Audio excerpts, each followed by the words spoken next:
of the digestive system are what are called the accessory organs. They aid in the digestive process. Now, digestion, as you know, is the breakdown of large molecules that you take in with your food. These would be things like proteins, complex carbohydrates or polysaccharides, various lipids, particularly fats, and nucleic acids. They have to be broken down to molecules small enough to cross cell membranes. That's the purpose of the digestive system. Break down these large molecules into smaller molecules that can be taken into cells and be used.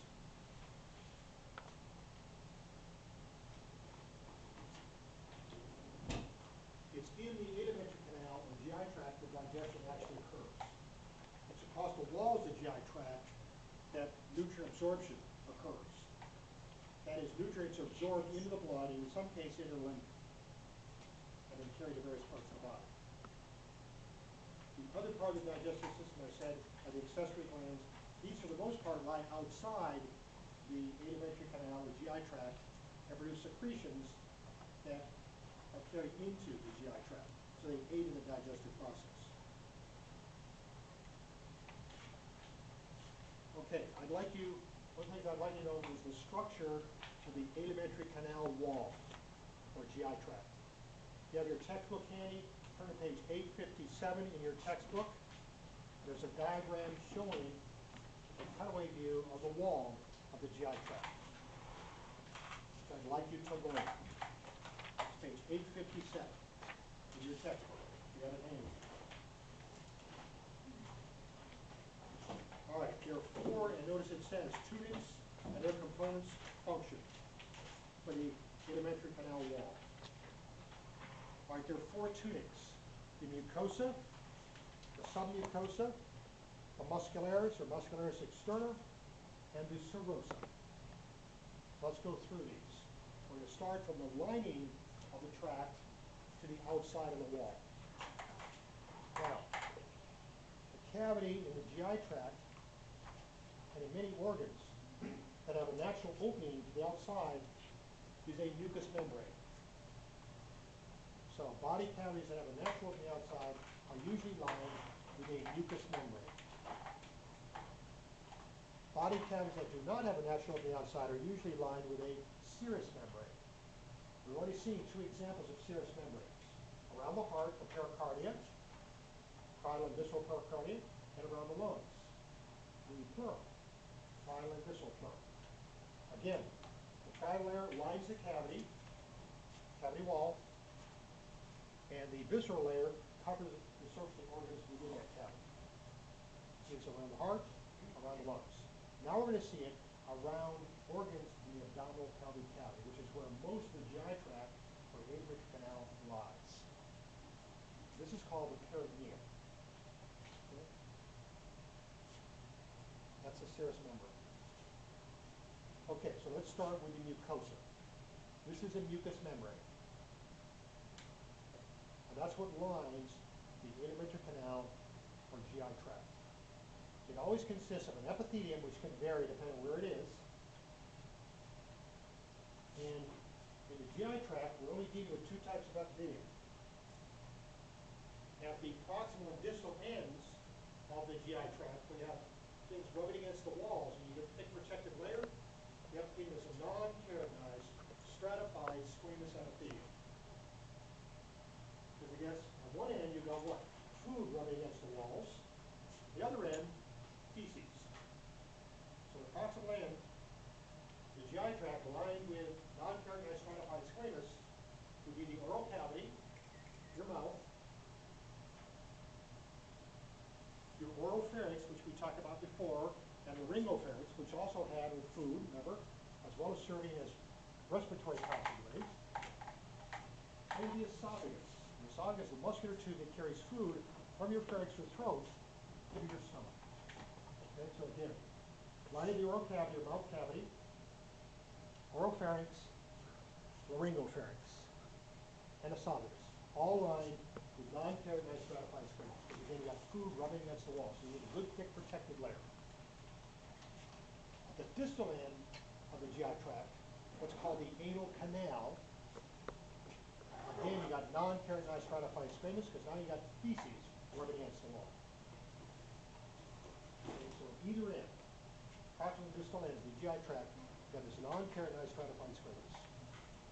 In between, got another type of tissue, which is much thinner, the simple columnar epithelium. A single layer of column-shaped cells in between. So in other words, line the stomach, small intestine, and most of the large intestine, the epithelium is simple columnar epithelium. Not pseudostratified, but simple columnar. Column-shaped cells, a single cell layer thick. And it's not ciliated, though part of it may appear to be ciliated. We'll talk about that later. You said the large intestine? Most of the large intestine, except for the eosinophil. Again, it's not keratinized stratified squamous. Why do you want a thinner layer through much of the GI tract wall? A thinner layer of tissue. Why don't you just have non-keratinized stratified squamous, the whole thing? Absorption of nutrients. Less tissue to cross, easier to absorb the nutrients. Just like in the respiratory tract, where'd you have the thinnest tissue layers? Alveoli, where the gas exchange occurs. Okay? So here it's nutrient absorption. So the simple columnar is much thinner than the non-keratinized stratified squamous.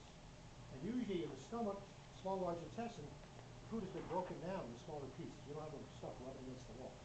But you need a thinner tissue layer to facilitate nutrient absorption.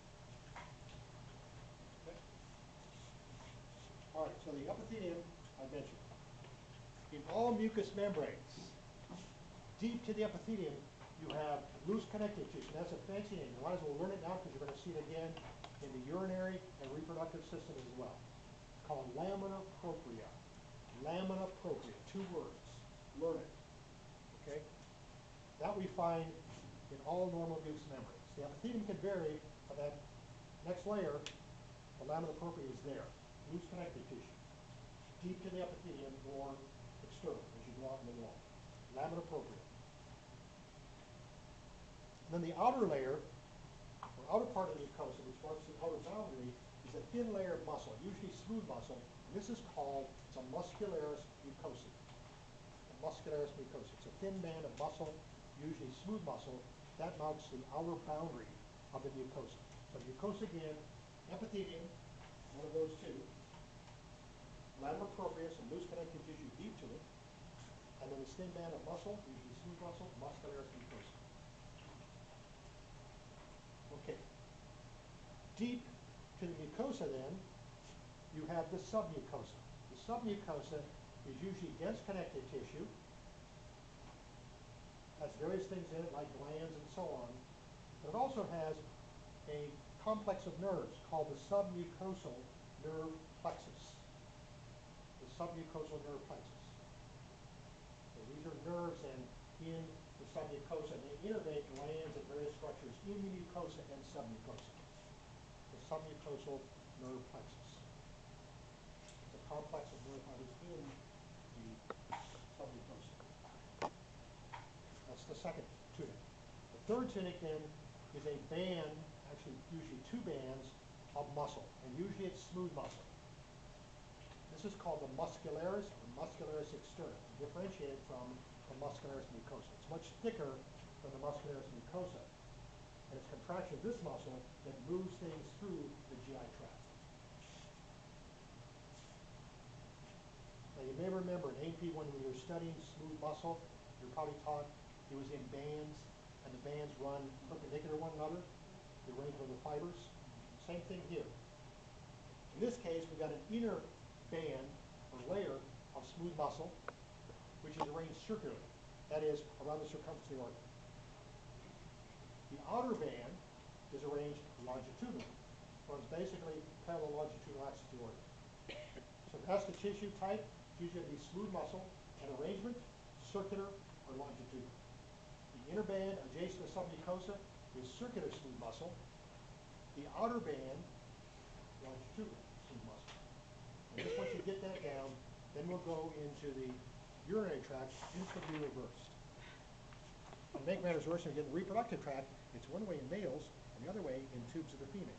Don't ask me why, I didn't design the bottom. Okay, that's the way it is. But for now, the gospel is inner circular smooth muscle, outer longitudinal smooth muscle. And they run perpendicular. Fibers or cells run perpendicular to one another. Circular around the circumference of the organ, longitudinal, parallel to the longitudinal axis of the organ. And again, it's contraction of this muscle that allows for movement in the GI tract. And there is also a network of nerve fibers in there. This is called the myenteric nerve plexus. And of course, this innervates the muscle in the muscularis, or muscularis incert. The myenteric nerve plexus. And when we see that prefix my or myo, it refers to muscle. Okay, the outermost layer, or is closest to body cavity, or facing the body cavity, is serosa. And again, this is a serous membrane. Double-layered membrane. The outer part is called the visceral peritoneum, the parietal peritoneum. That lines much of the abdominal pelvic cavity wall. And the inner layer of this serous membrane, or serosa, is the visceral peritoneum, which covers the surface of any organs within the abdominal pelvic cavity.